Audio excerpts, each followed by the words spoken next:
शुरू करें। Test discussion हम लोग करते हैं सब दिन कर रहा, और टेस्ट है तो आपको पता ही है कि स्टार्ट किससे होगा टेस्ट, पैसेज से। पैसेज से टेस्ट सारे शुरू होते चलते हैं, और पैसेज को तो हमें टच करना नहीं है, सीधे पैसेज के क्वेश्चन पे चलेंगे। अभी तो सिर्फ इलाज कर दे रहा हूँ, चलेंगे हम लोग इसके क्वेश्चन पे। आ गया क्वेश्चन, ये रहा फर्स्ट क्वेश्चन। देखिए क्या कह रहा है। According to the author, one of the ways of helping the infected people in Africa to fight AIDS is by कि अकॉर्डिंग टू ऑथर, ऑथर क्या कह रहा है कि वन ऑफ द वेज कि कई तरीके हो सकते हैं हेल्पिंग द इन्फेक्टेड, जो infected people in Africa to fight AIDS, की एड्स से जो कोई अफेक्टेड, पहले तो एड्स का बहुत चर्चा होता था, बहुत डरावना बीमारी माना जाता था, लेकिन इधर अब देखेंगे एड्स वगैरह का नाम बहुत कम आता है। तो ऐसा नहीं कि एक बीमारी खत्म हो गई है, लेकिन कम आता, पहले बहुत चर्चा में रहता। किस तरह से, कैसे लोग अफ्रीका में फाइट करें एड्स। प्रोवाइडिंग फ्री क्लोथ्स, तो एड्स से फ्री क्लोथ देकर आप क्या करेंगे, कोई मतलब नहीं। तो पहला का आंसर ही बेतुका है। पहला आंसर क्या है, बिल्कुल ही बेतुका है। प्रोवाइडिंग फ्री फूड, सर बेतुका आंसर। देख पैराग्राफ में जाने की कोई जरूरत नहीं। प्रोवाइडिंग फ्री ड्रग्स, की मुफ्त दवाई दें, ये हो सकता है। प्रोवाइडिंग फ्री कंट्रासेप्टिव्स, तो अब जो है कि वो हेल्पिंग द इन्फेक्टेड पीपल, जो इन्फेक्टेड है उनको कैसे बचाए। तो उनको तो आप दवाई देकर ही बचा सकते हैं, हेल्प कर सकते हैं। उनको कंट्रासेप्टिव, तो जिनको बीमारी हो चुकी है उनको तो कोई मतलब ही है। कंट्रासेप्टिव का मतलब क्या था, गर्भ निरोधक। तो अब उनको गर्भ निरोध देने की जरूरत क्या है, जो इन्फेक्टेड ऑलरेडी हो चुके हैं। तो इन्फेक्टेड को तो क्या चाहिए, मेडिसिन चाहिए। देखिए पहला पैराग्राफ ऐसे ही बन गया, पहला क्वेश्चन। इन्फेक्शन रोकने के लिए क्या होता, तो फिर ये हो सकता था इन्फेक्शन रोकने के लिए, अगर इन्फेक्शन को रोकने से बचाना था। लेकिन जो ऑलरेडी इन्फेक्टेड हो चुका है, जो ऑलरेडी इन्फेक्टेड हो चुका है, उनके लिए कंट्रासेप्टिव का कोई वैल्यू नहीं। उनके लिए फिर ड्रग्स, मेडिसिन उनको चाहिए फ्री। नेक्स्ट क्वेश्चन क्या है। As the author describes the condition in Africa, her tone is, कि जब वो देखो, इसमें ऐसे ही पता है कि अब एड्स की बात कर रहा है, इसमें एड्स की बात है तो बुराई की बात कर रहा है। एड्स की स्थिति जो है बहुत अच्छी नहीं होगी अफ्रीका में, फैला ही वहां से था। तो उनका टोन कैसा है, यानी उनका जो बोलने का रवैया ढंग है वो कैसा है, लहजा क्या है। सैड, दुखी, एंग्री, गुस्से में बोलने का कोई क्या बोलेगा, होपफुल, उम्मीद। तो उम्मीद वाला और एंग्री वाला तो थोड़ा सा क्या है अजीब सा नहीं लगता। बीटर का मतलब करवाहट से भरा हुआ, तो करवाहट जब किसी को पर्सनल कोई प्रॉब्लम होगा तो करवाहट होगी। तो सैड, सैड या हो सकता है होपफुल भी हो, कि भाई भले नेगेटिव बात कर रहे हैं लेकिन थोड़ा सा उम्मीद हो कि आने वाले दिनों में सब कुछ ठीक हो जाएगा, अगर ठीक से स्टेप लगाया जाए। तो होपफुल भी अच्छा है, या तो सैड होगा या होपफुल होगा, दो में से एक हो सकता है। एंग्री और बीटर जो है, अगर कोई जानबूझ के फैला देता कुछ बीमारी, जानबूझ के पता है फिर भी फैला रहे हैं, तो लोग एंग्री हो सकता है। लेकिन ये तो फैल गया तो फैल गया, इसमें तो एंग्री होने का कोई मतलब नहीं है। तो सैड या होपफुल। सैड इसलिए हो सकता है कि मान लो अगर कंडीशन आउट ऑफ कंट्रोल है तो सैड होगा लोग, और लगता है कि नहीं इसमें कुछ सुधार हो सकता है, कुछ सुधार पॉसिबल है, कुछ चेंज किया जा सकता है, तो फिर लोग क्या लगता है, होपफुल होगा। दोनों बातें हो सकती है, तो इसलिए इसमें हम लोग टिक नहीं करेंगे, पॉसिबिलिटी दोनों की बन रही है, इसलिए इसको हम छोड़ रहे हैं। थर्ड क्वेश्चन पे आते हैं। In the context of this एसे, इस एसे के कॉन्टेक्स्ट की अगर हम बात करें, द फ्रेज सब ह्यूमन मीन्स, सब ह्यूमन, तो सब का मतलब क्या हुआ, नीचे होता है या किसी का अधीन होता है, ह्यूमन। तो इंसान के, मानवीय कंडीशन, तो ये तो वर्ड मीनिंग हो गया, तो ये तो बन सकता है। पीपल ऑफ स्मॉलर रेस, सब human means people living below accepted standard of living, कि जो स्टैंडर्ड ऑफ लिविंग होना चाहिए उससे थोड़ा सा नीचे। People living below the rule of headman, जो मुखिया है, मुखिया के नियम कानून के अधिक, तो ये भी बात नहीं बनी। People segregated into groups according to their possession, कि जिसके पोसेशन का मतलब क्या हुआ, संसाधन, कि जिसके पास जितने संसाधन है, सामान है, सामग्री है, जिसके अधिकार में जितनी चीजें हैं, उस सामग्री के आधार पे क्या किया आपने, अलग अलग ग्रुप पे बांट दिया, अलग अलग छोटे छोटे समूह में बांट दिया, कि भाई जिसके पास जितनी संपत्ति है, पोसेशन का मतलब संपत्ति हो सकता है, तो जिसके पास जितनी संपत्ति है उस संपत्ति के हिसाब से आपने छोटे छोटे क्या बना दिए, ग्रुप बना दिए। ऐसा भी हो सकता है, ये भी कहना चाह सकते हैं।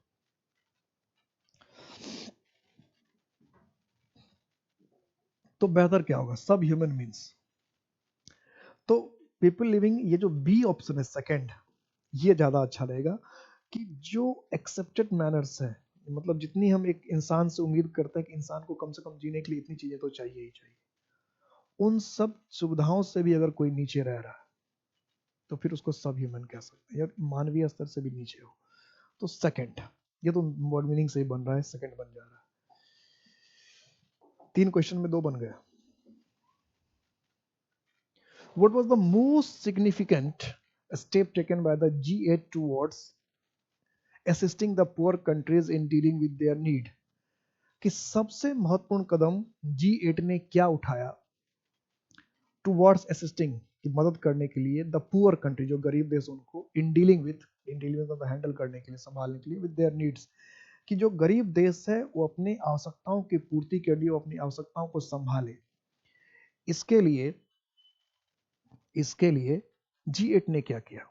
यानी सिंपल सा ये पूछा, G8 ने गरीब देशों की मदद कैसे की, यही क्वेश्चन पूछना चाह रहा है कि G8 ने गरीब देशों की मदद कैसे की, G8 ने गरीब देशों की मदद कैसे की। ठीक है, ये क्वेश्चन कि G8 ने गरीब देशों की मदद कैसे की? They are buying of industrialise products, कि उनके प्रोडक्ट जो इंडस्ट्रियलाइज प्रोडक्ट को बाई किया। They are lack of education, उनकी एजुकेशन की कमी को, for giving debts owed by them, उनके जो कर्जे थे उनको माफ करके। बिल्डिंग रिलीफ कैंप बना के। सिग्निफिकेंट, काम तो ये सारा हो सकता है, तो significant step taken by G towards, significant step क्या है? तो सिग्निफिकेंट क्या होना चाहिए इसमें, महत्वपूर्ण क्या होना चाहिए? तो महत्वपूर्ण मेरे ख्याल से तो किसी का बनाया हुआ प्रोडक्ट अगर आप खरीदते हैं सब ह्यूमन पर, तो ये ज्यादा महत्वपूर्ण है, क्योंकि मान लो आपने कैंप बना दिया, लैक ऑफ एजुकेशन पे भी वहाँ काम कर सकते थे, उससे भी बात बनती है। किसी कर्जे माफ कर दिए तो ये भी उतना काम का नहीं है। आप किसी की बनी बनाई चीज अगर आप खरीद रहे हैं तो ये थोड़ा सा ज्यादा मुझे लगता है बेहतर मदद हो सकता है। ये भी पैराग्राफ से ज्यादा हो तो बेहतर होगा देखने पर, लेकिन मुझे पहला वाला जो है ज्यादा थोड़ा सा लॉजिकल लग रहा है। खैर चलते हैं पैराग्राफ में आते हैं। 4 में से 2 क्वेश्चन तो बन ही गया है, पैराग्राफ में चले हम लोग। Passage, most of the African countries live in subhuman conditions because of extreme poverty, कि बहुत ज़्यादा गरीबी की वजह से subhuman condition मतलब अमानवीय स्थिति में, upheaval, hunger, disease, unemployment, lack of education and both inexperienced and corrupt administrations, कि वहाँ जो व्यवस्थापना है, व्यवस्थापक जो है वो भी क्या है, करप्ट है, भ्रष्ट है, और एक अनुभव भी नहीं है उनके पास। The devastating consequences of the AIDS, कि एड्स का जो बहुत बर्बाद करने वाला परिणाम था, एपिडेमिक इन दोज कंट्रीज, इन कंट्रीज में जो है, कुड इम्प्रूव, ये सुधर सकता है, इफ द इन्फेक्टेड पॉपुलेशन, जो इन्फेक्टेड पॉपुलेशन है, were to receive free drugs, इसी की बात मैंने की, उनको फ्री ड्रग्स दिया जाए to control the disease. Have access to health professionals, उनके पास अगर अच्छे हेल्थ प्रोफेशनल्स हो, यानी अच्छे डॉक्टर्स नर्सेस वगैरह हो, एंड गेट इन्फॉर्मेशन, और उनको सूचना मिले, how to prevent its spread, इसके स्प्रेड को कैसे रोका जाए। But this can only be achieved, लेकिन ये तभी प्राप्त किया जा सकता है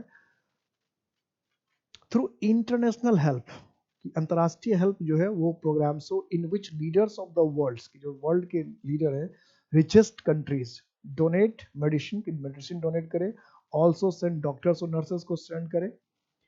countries donate medicine, also send doctors and nurses to treat and educate those in need, जो आवश्यकता है उसको ट्रीट, उसको एजुकेट करे, उसको ट्रीट करे। मोर एवर, इससे भी ज्यादा, कि most of the poor countries rely on selling agriculture products, की आदि अपने जो खेती वाले जो प्रोडक्ट्स होते हैं उनको बेच कर करते हैं, एंड रॉ मटेरियल्स, और जो कच्चे पदार्थ होते हैं rich nations, and buying industrialised products from them. तो यही आ गया ना, इसी की बात मैंने की थी कि most of the poor countries rely on selling agriculture products and raw materials of rich nations and buy industrialised buying industrialized products from them, resulting in a huge financial deficit। और क्या करते हैं, यानी जो गरीब देश है वो क्या करते हैं कि एग्रीकल्चर प्रोडक्ट्स को सेल करते हैं, रॉ मटेरियल्स को सेल करते हैं रिच नेशंस को, और क्या करते हैं कि जो रिच नेशन के जो इंडस्ट्रियल प्रोडक्ट है उनको खरीदते हैं। इनसे क्या होता है, उनका बहुत सारा पैसा चला जाता है, गरीब देशों का पैसा अमीर देश में चला गया, resulting is a huge financial deficit, उनका बहुत ज़्यादा घाटा होता है। तो यही बात मैंने की थी कि भाई इनके प्रोडक्ट को खरीदे तो ज़्यादा अच्छा होगा, ना कि आप इनको इंडस्ट्राइज प्रोडक्ट बेचे। आगे देखते हैं क्या, consequently they borrow a significant amount of money from the World Bank to try and improve their broken economics. अब क्या करता है कि अब इस चीज की वजह से अपने टूटे फूटे इकोनॉमिक्स को असास को ठीक करने के लिए वर्ल्ड बैंक से वो बहुत ज्यादा बोरो करते हैं, but sometimes the money disappears, कुछ समय के बाद पैसा ही गायब हो जाता है उनका, with no significant changes, and कोई परिवर्तन ज्यादा नहीं होता, and they can not even pay the interest to the bank, bank को इंटरेस्ट भी नहीं दे पाते हैं। रिगार्डिंग दिस इशूज, इस मुद्दे को देखते हुए क्या होगा, लास्ट ईयर द G8 ने क्या किया, which is comprised of leaders of the 8 richest nations की 8 बड़े समृद्ध देश के नेताओं से बोला, decided to forgive billions of dollars worth of debt owed by the world's poorest nation। अब ये देखिए क्या क्या कह रहा है कि भाई जो गरीब देश थे उनके बिलियंस एंड बिलियन डॉलर को माफ कर दिया, ये भी ऑप्शन में था। इन एडिशन, इसके अलावा they developed adequate loan programmes to financially assist this those countries, कि लोन प्रोग्राम्स को ही बनाया इसको मदद करने के लिए। तो इसका मतलब ये हुआ कि पैराग्राफ के हिसाब से, पैराग्राफ के हिसाब से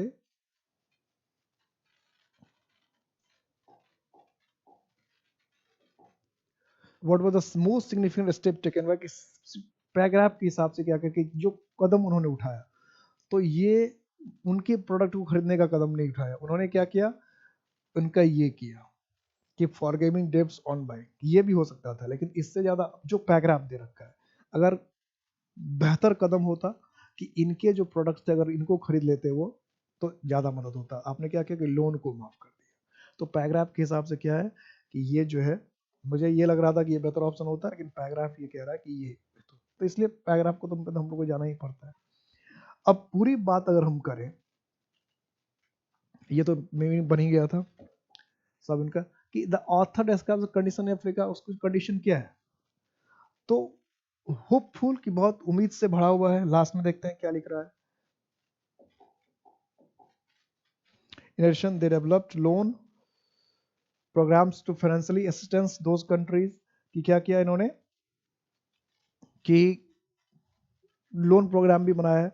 तो बहुत ज्यादा होपफुल कंडीशन इसमें नहीं बनाया है कि लोन के लिए बना दिया, कर्ज माफ कर दिया, तो बहुत होपफुल है सब, मतलब सैड, दुखी, कि जो कंडीशन उसके हिसाब से दुखी, यही दो बात मैंने कहा था, या तो सैड होगा या होपफुल होगा। तो होपफुल जैसा कुछ नहीं दिखा रहा कि वहाँ पे इंडस्ट्री का बहुत डेवलपमेंट हो रहा है, वहाँ एग्रीकल्चर प्रोडक्ट का बहुत डेवलपमेंट हो रहा है, ऐसा कुछ किया ही नहीं। तो सिर्फ आपने लोन माफ कर दिया, तो लोन माफ कर देना जो है होपफुल काम नहीं है। तो इसका मतलब कि अंततः दुख की बात, सैड ही है, दुखद कंडीशन है, तो सैड ही करके आना। अगर ये लिखा था उसमें इंडस्ट्री को डेवलप कर रहा है, या फिर उसका जो क्या कर रहा है कि उसके इंडस्ट्राइज प्रोडक्ट, एग्रीकल्चर प्रोडक्ट को बाई कर रहा है ऊंचे कीमत पे, तो ये सब अगर कोई होता, एजुकेशन के लिए अच्छे अच्छे इंस्टीट्यूशन बना रहा है, अगर इस तरह के कदम होते तो फिर होपफुल होता। इस तरह के कदम की तो कोई चर्चा ही नहीं कर रहा, तो क्या करना पड़ेगा, सैड ही लिखना पड़ेगा।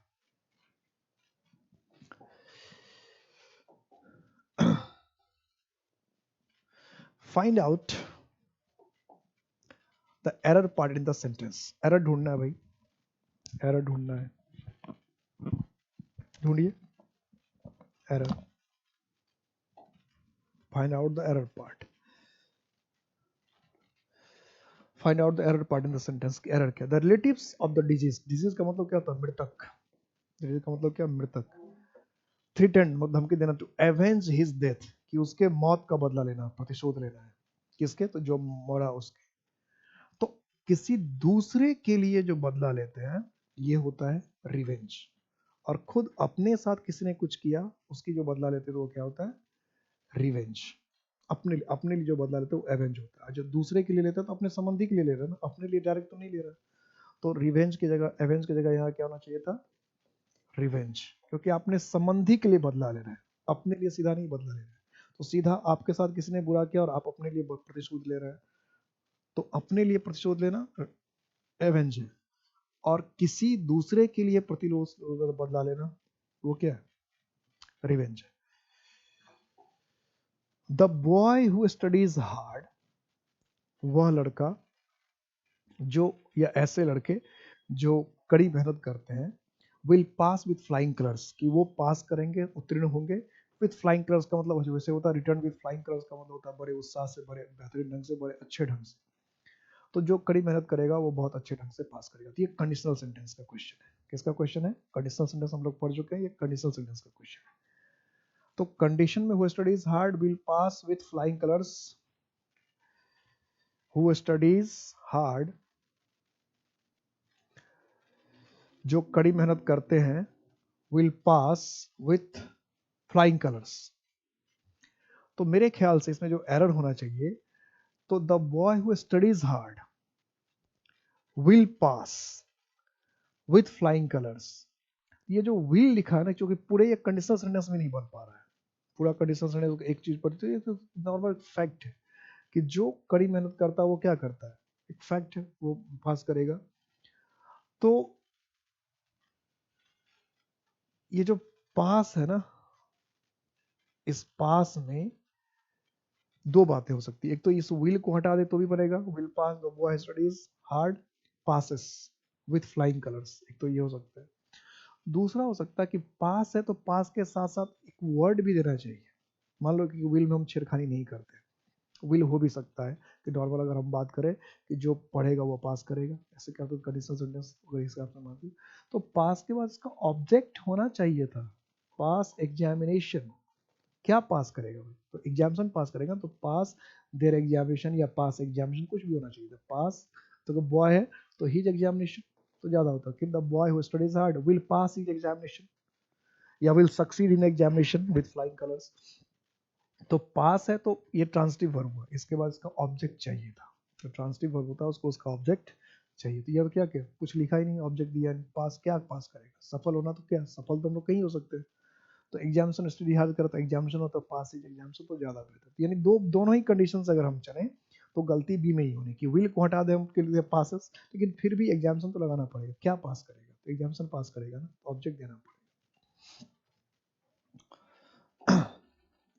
My wife having finish participle में ऐसा हम लोग पढ़ते हैं। तो having finish her work rushed me to meet me at the event, कि अपना काम खत्म करके एकदम तेजी से पहुंची। रस्ट का मतलब क्या, बहुत जल्दी से पहुंचना, तो मुझसे मिलने के लिए एट द इवेंट, कि जहां भी इवेंट होने वाला था उस इवेंट पे अपने काम को एकदम तुरंत फिनिश करके, जल्दी जल्दी फिनिश करके एकदम जल्दबाजी में पहुंची, फटाफट पहुंची। तो ये पार्टिसिपल का क्वेश्चन हो गया। कैसे? कि हैविंग फिनिश्ड, हैविंग और हैविंग के साथ क्या होना चाहिए? V3 पास्ट पार्टिसिपल होना चाहिए। तो हैविंग फिनिश्ड काम पूरा करके, काम पूरा करके हैविंग फिनिश्ड। तो ए पार्ट में गलती था, काम पूरा करके पास्ट पार्टिसिपल। पार्टिसिपल पढ़ा रखा है उसमें देखना है। Rancid, choose the word opposite. Opposite का मतलब क्या? उल्टा, बिलोंग। तो choose the word opposite in the meaning of the given word, कि जो वर्ड दिया है इसका अपोजिट ढूंढना, अपोजिट। तो रैंसिड का मतलब क्या हो गया? क्या आपके हिसाब से क्या आंसर है? प्योर, प्योर का मतलब क्या होता है? शुद्ध, स्वीट मीठा, फ्रेश ताजा, स्टेट अवस्था। तो रैंसिड का मतलब क्या होता है? तो रैंसिड का मतलब होता है बदबूदार, बासी, पुराना या बदबूदार। कोई भी चीज बासी हो गया हो, पुराना हो गया, बदबूदार हो गया, उसको कहते हैं रैंसिड। सड़ेला, सड़ा हुआ भी कह सकते हैं। वैसे ज्यादा इस्तेमाल करते हैं हम कहते हैं पुराना या बासी, जैसे बासी खाना हो गया। सुबह के लिए सुबह में अपने खाना बनाया तो शाम के लिए बासी हो गया, शाम का बनाया तो सुबह के लिए बासी हो गया। तो बासी है जिसमें से बदबू भी आ जाए, उसको बासी भी और साथ उसमें बदबू भी आ जाए, तब उसको हम लोग रैंसिड कहते हैं। तो बासी और बदबू, बदबूदार। तो फिर प्योर तो हुआ शुद्ध, अशुद्ध तो किसी भी तरह से होता है। बासी और बदबूदार होता है, इसके इसके हिसाब से ढूंढना अपोजिट है। तो बेहतर क्या होना चाहिए? फ्रेश, ताजा। जैसे कई लोग प्योर भी करके आते हैं, तो प्योर अलग चीज है। प्योर मतलब शुद्ध, उसको बासी से कोई मतलब नहीं है। शुद्ध चीज जो है वो बासी चीज भी शुद्ध हो सकती है, बासी चीज भी शुद्ध हो सकती है ना। लेकिन बासी का मतलब क्या हो कि जो आपने बनाया और उसके बाद आधा 2 घंटा 4 घंटा 5 घंटा बीत गया तो उसको हम लोग बासी कहते हैं, और उसमें से बदबू आ जाए। ठीक है, तो प्योर, तो प्योर होना नहीं था इसका, फ्रेश होना ज्यादा बेहतर था।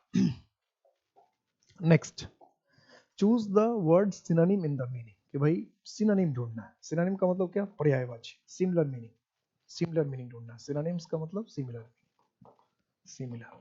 कनकरेंस, और कनकरेंस एक ऐसा वर्ड है जो स्पेलिंग करेक्शन में कई बार आ चुका है। जी हाँ, स्पेलिंग करेक्शन में कई बार आ चुका है, और कई बार ये वन वर्ड सब्स्टिट्यूशन में भी आया है। कई बार स्पेलिंग करेक्शन में और कई बार वन वर्ड सब्स्टिट्यूशन में। स्पेलिंग करेक्शन में भी और वन वर्ड सब्स्टिट्यूशन में भी, दोनों जगह आ चुका है। क्या है आपके हिसाब से? ढूंढना क्या है? सिमिलर मीनिंग ढूंढना है। अकरेंस, अकरेंस का मतलब हैपनिंग, किसी चीज का होना। करेंसी का मतलब आपको पता ही है, पैसा, मुद्रा।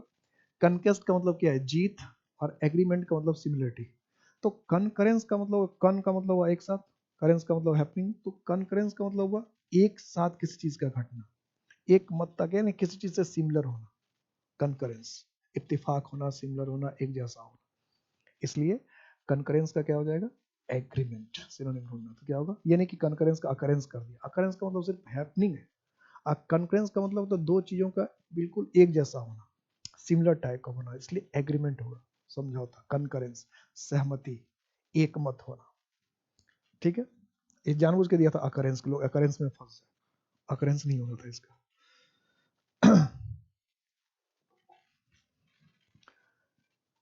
Sport the correctly spelled word.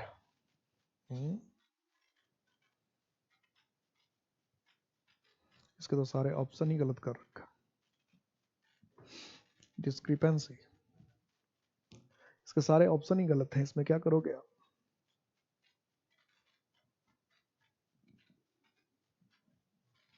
मुझे लगता है इसमें CY होना चाहिए यार था।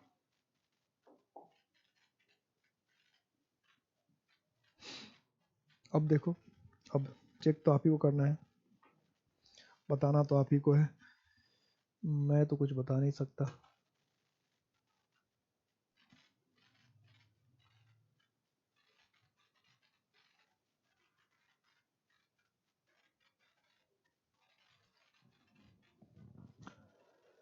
कौन सा ऑप्शन होगा? ये मैंने सुधार दिया है। कौन सा ऑप्शन होगा? जाहिर सी बात है यही होगा। तो डिस्क्रिपेंसी, डिस्क्रिपेंसी का मतलब क्या? गड़बड़ी। कभी कभी होता है, स्पेलिंग टाइप करने में दिक्कत हो जाती है। तो डी आई और CRE, और यहाँ क्या होता है? CY होता है, तो S गलती से टाइप हो गया, तो सारे ऑप्शन ही गलत। इसमें क्या हुआ? डबल आई आ गया, इसमें तो O आ गया, इसमें E आ गया, ऐसे ही गलत हो गया। डिस्क्रिपेंसी, यहाँ क्या किया मैंने? यहाँ लिख देता हूँ डिस्क्रिपेंसी, और मीनिंग क्या होता है इसका? गड़बड़ी, त्रुटि या गड़बड़ी, त्रुटि या गड़बड़ी। Placing a thing beside another, चुनना क्या है? One word substitution. ये है क्या? वन वर्ड सब्स्टिट्यूशन, कि भाई इतने वर्ड हैं, इसके बदले एक वर्ड क्या होगा? तो placing a thing beside another, यानी एक चीज को अगर दूसरे चीज के बगल में रख दी। ये चीज है, कोई एक चीज है, इसके बगल में रख दिया। ये मेरा हाथ रहा, ये चीज ऐसे रख दिया। एक चीज के बगल में दूसरी चीज रख देना, एक चीज के बगल में दूसरी चीज रख देना। Placing a thing beside another. तो इम्पोज का मतलब होता है सीधा किसी चीज पर रख डालना। रिपोज, रिपोज आराम के सेंस रहता है। एक्सपोज खुला छोड़ देना होता है। जक्सटपोज, जक्सटपोज, जक्सटपोज, यही वर्ड है। जक्सटपोज का मतलब होता है placing two sides, two things beside each other, कि दो चीजों को एक दूसरे के साथ जोड़ के रखना, एक साथ रखना, पास पास रखना। दो चीजों को एक साथ जोड़ के रखना, पास पास रखना, साथ साथ रखना, ये क्या कहलाता है? जक्सटापोज, जक्सटापोज। इम्पोज का मतलब तो किसी पर ऊपर से डाल देना, लगा देना, थोप देना, इसको कहते हैं। ह्यूमन सर्विस, ये तो कई बार पूछ चुका है, बहुत इंपॉर्टेंट है, कई बार पूछ चुका है, एक दो बार नहीं, कई बार पूछ चुका है।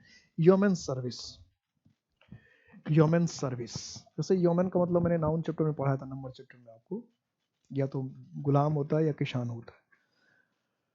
ह्यूमन सर्विस, क्या आंसर है आप लोगों का? Human service. तो ह्यूमन सर्विस का मतलब क्या है? Excellent work. ये तो भाग रहा है क्यों भाई? एक्सीलेंट वर्क, बेहतरीन, क्योंकि गुलाम या किसान जो काम करते हैं वो ऐसा काम करते हैं जो जीवन के लिए बहुत ही इंपॉर्टेंट होता है, बहुत ही जबरदस्त होता है ना, जिसके बिना काम ही नहीं चल सकता। कहने के लिए गुलामों का काम है, कहने के लिए किसान का काम हो सकता है छोटा काम आपको लगे, लेकिन वो काम ऐसा करता है जिसके बिना आपका जीवन ही नहीं चलता, जिस पर आपका जीवन डिपेंड करता है। इसलिए ह्यूमन सर्विस का मतलब हो गया एक्सलेंट वर्क, बेहतरीन, शानदार, जबरदस्त, या बहुत useful. Useful. Helen rights very well, said her friend, कि हेलेन जो है बहुत अच्छा लिखती है, चेंज द नरेशन। क्या है? Helen's friend said that she wrote very well, Helen's friend said she writes very well, Helen's friend said that she written, written का स्पेलिंग थोड़ा ठीक कर लीजिए, I written very well. Henry's Helen's friend said that she wrote very well. क्या करें, क्या करें? इधर से तो मैं इधर ही आ जाता हूं ताकि आपको दिखे ठीक से। क्या किया?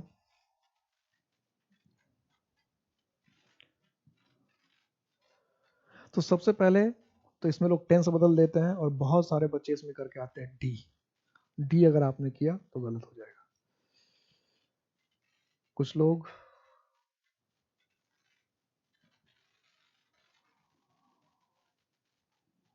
ए भी कर लेते हैं, उसमें लोग ए और डी में कंफ्यूज रहता है कि ए डी करना है, जानबूझ के ए और डी दे रखा है कि ए और डी में आप कंफ्यूज करिए, जबकि इसका आंसर क्या है?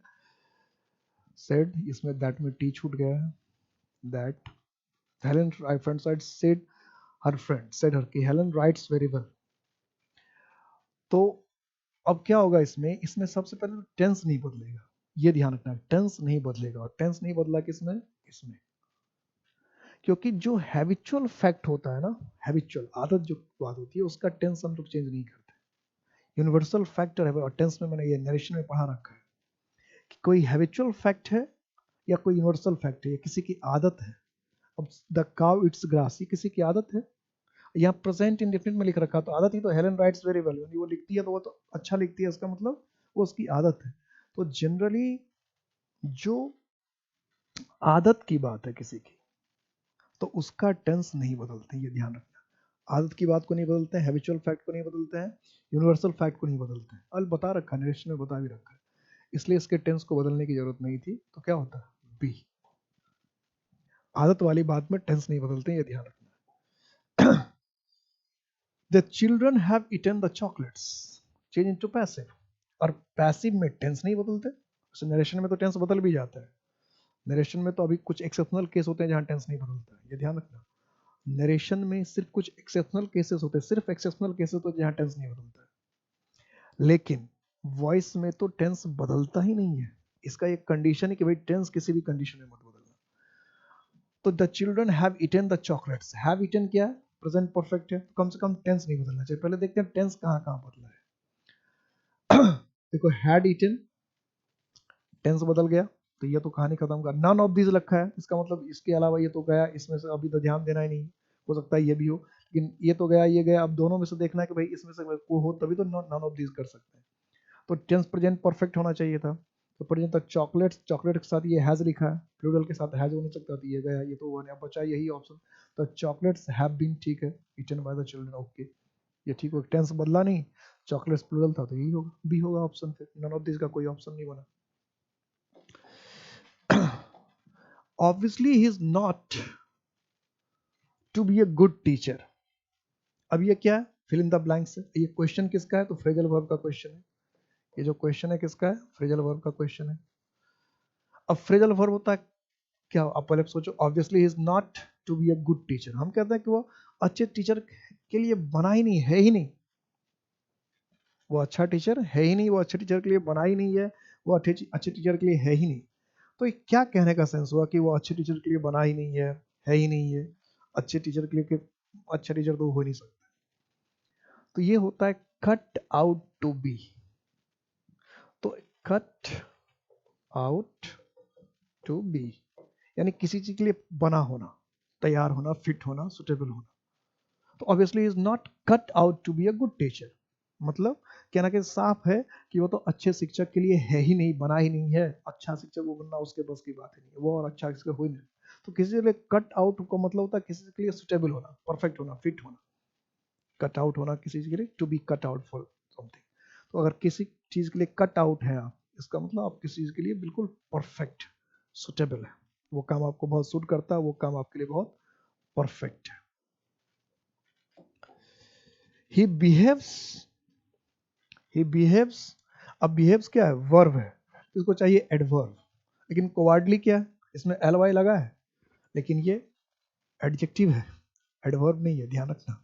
कुछ वर्ड्स होते हैं जो कि एल वाई लगा होता है और एडजेक्टिव ही होता है, एडवर्ब नहीं। जैसे कोवार्डली है, फ्रेंडली है, लवली है, लोनली है, कुछ वर्ड है, ज्यादा नहीं है, जो एल वाई लगा होता है लेकिन एडवर्ब नहीं होता, तो उसी में कोवार्डली भी है। तो फिर क्या होगा, इसको ही बिहेव्स, अब यहाँ चाहिए तो एडवर्ब, अब एडवर्ब इसमें कुछ है ही नहीं। अगर कोवार्ड नाउन की तरह यूज करें तो ठीक है, ये लगना चाहिए, इसमें है नहीं। If as if he was, अगर कंपेरिजन करके बिहेव तो ऐसे करता है जैसे कि मानो कि वो क्या हो, तो यहाँ पर ऐसी चीज होना चाहिए जो कि प्रैक्टिकल कंडीशन अगर है, पॉसिबल नहीं कि मतलब को डरपोक तो है नहीं लेकिन डरपोक जैसा व्यवहार करता है, तो फिर यहाँ वर्ब प्लूरल होना चाहिए। कंडीशन सेंटेंस में पता रखा कि जो है नहीं, जो है ही नहीं और उसके जैसा आप दिखाने की कोशिश कर रहे हैं। If I were the prime minister, तो पास्ट में लिखते हैं, तो यहाँ वर होता तो बात बनती। तो फिर क्या होगा, he behaves in a कोवार्डली manner. अब मैनर क्या हो गया, नाउन हो गया, कोवार्डली अभी क्या होता है, एडजेक्टिव हो गया। तो एडजेक्टिव क्या है, नाउन को तो मॉडिफाई कर सकता है, तो मतलब he behaves in a कोवार्डली manner, कि एक डरपोक की तरह वो व्यवहार करता है, डरपोक की तरह वो व्यवहार करता है, डरपोक की तरह वो व्यवहार करता है, डरपोक की तरह। He a number of reasons for his absence, कि कई कारण बता दिए, ढेर सारे कारण, एडजेक्टिव पढ़ा रखा है, नंबर ऑफ मतलब ढेर सारे, कि ढेर सारे कारण गिनवा दिए अपने अनुपस्थिति का, या अपने अनुपस्थित होने के लिए ढेर सारे कारण उसने गिनवा दिए। तो इंसाइटेड, इंसाइटेड का मतलब क्या, उकसाना। रिसाइटेड का मतलब किसी को याद करना, बार बार दोहराना। रिफर्ड का मतलब क्या, संकेत करना। तो बताना है कि उसने अपने अनुपस्थिति के कई कारण गिनवा दिए, उसने अपने अनुपस्थिति के कई कारण बता दिए, कह दिए। तो जब किसी चीज का कारण आप बताते हैं, गिनवाते हैं, तो उसके लिए क्या वर्ड है, साइट। तो क्या होगा, साइटेड। साइट का मतलब क्या होता है, बोलना, कहना। और बार बार बोलते हैं दोहराते, उसको क्या कहते हैं, रिसाइट। से पोएम वगैरह को हम बार बार पढ़ते हैं, बार बार दोहराते रहते हैं, उसको हम क्या कहते हैं, recite. A large number of people have fallen victim, ये तो ईडीएम है, फॉल विक्टिम। क्या किया इसमें बताओ, तो ईडीएम ही है, fall victim. A large number of people have fallen victim, तो फॉल, ये इससे पहले भी कई बार चला, फॉल विक्टिम टू फिक्स होता है, फॉल विक्टिम टू। डेंगे, इसको डेंगे पढ़ते, डेंगू मत, डेंगुए मत पढ़ देना, डेंगुए, डेंगे, तो डेंगे फीवर। तो fall a victim to, fall victim to, fix. ये ईडीएम ही होता है, किसी का शिकार होना। फॉल अ विक्टिम टू का मतलब क्या था, किसी का शिकार होना, फॉल अ विक्टिम टू, शिकार होना, ये ईडीएम है। देख कहाँ कहाँ पूछ लेता है, ईडीएम पूछ लिया फिल इन द ब्लैंक्स में, कुछ भी कर सकता है। फ्रेजल वर्ब पूछ लिया फिल इन द ब्लैंक्स में। Read the sentences and find out the four combination is correct, इसमें से करेक्ट कौन सा है। Read the sentences and find out the four combinations is correct, कौन सा correct, bestowed with indifference, with kind words is much more, a small gift accompanied, acceptable than a large gift। Subject से शुरू होना चाहिए, और subject का काम क्या हो सकता है, नाउन कर सकता है, नाउन के साथ एडजेक्टिव हो सकता है। तो इसमें सबसे बेहतर क्या है, स्मॉल गिफ्ट, यहाँ नाउन है, और सब में नाउन दिख रहा है, bestowed with difference, प्रीपोजिशन से शुरू किया, बेस्टो का मतलब क्या, देना, वर्ब से शुरू कर दिया, with what kind of, with kind of words, फिर इसको प्रीपोजिशन शुरू कर, एक्सेप्टेबल, ये भी शुरू होता है। लेकिन अगर सब्जेक्ट हो, नाउन हो, तो नाउन सेंटेंस, नाउन और प्रोनाउन से सेंटेंस को शुरू कर सकते हैं, नाउन और प्रोनाउन से, और वो भी एडजेक्टिव के साथ, नाउन है तो क्यों नहीं हो सकता, इसका मतलब आर से शुरू कर सकते हैं। तो आर से हमारे पास कौन सा ऑप्शन है, एक ही ऑप्शन है, तो आर से पहले पढ़ के देख ले, नहीं बनेगा तो फिर और ऑप्शन देखेंगे। ए स्मॉल गिफ्ट accompanied क्यू विथ काइंड वर्ड्स, की छोटा सा गिफ्ट हो, उसमें अच्छे साथ, कंपनी का मतलब क्या, साथ हो, with good is much more as acceptable than a large gift bestowed with indifference, कि एक छोटा सा वर्ड हो, गिफ्ट हो, उसमें अच्छे शब्द लिखा हो, वो ज्यादा एक्सेप्टेबल है, ज्यादा स्वीकार करते लोग, देन अ लार्ज गिफ्ट, एक बड़ा सा गिफ्ट दें bestowed विथ इनडिफरेंस, जिसमें कि कोई ले गए बड़ा सा गिफ्ट रख लो। इंडिफरेंस मतलब क्या है?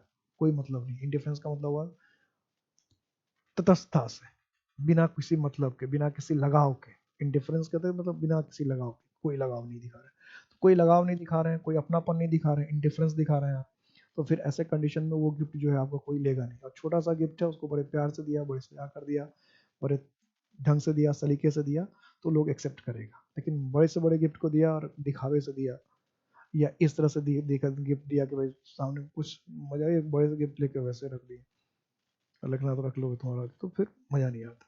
इसका मतलब यही बन गया। अगर ये नहीं बनता तो किसी और जगह जाते।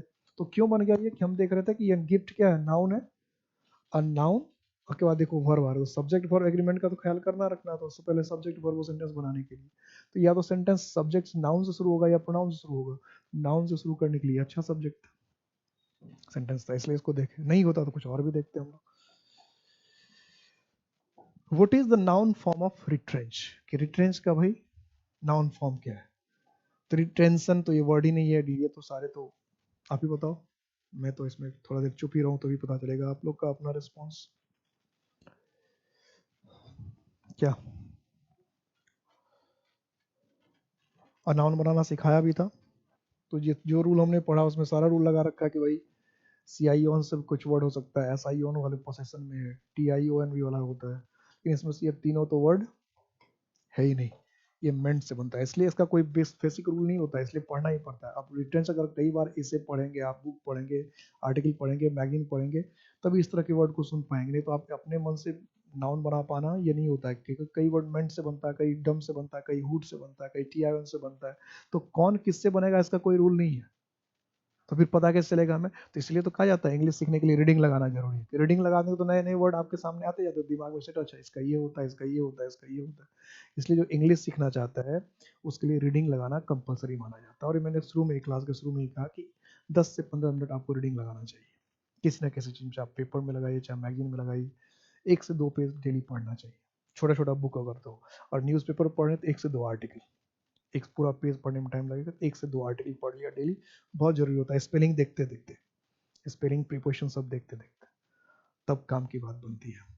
ठीक है, ये थी कहानी, खत्म हो गया डिस्कशन। टेस्ट अच्छा टेस्ट था, अच्छे अच्छे क्वेश्चन थे, बेहतर क्वेश्चन थे। मिलता हूँ फिर नेक्स्ट टेस्ट में, नेक्स्ट क्वेश्चन के साथ। अपना अपना ख्याल रखिएगा। जय हिंद।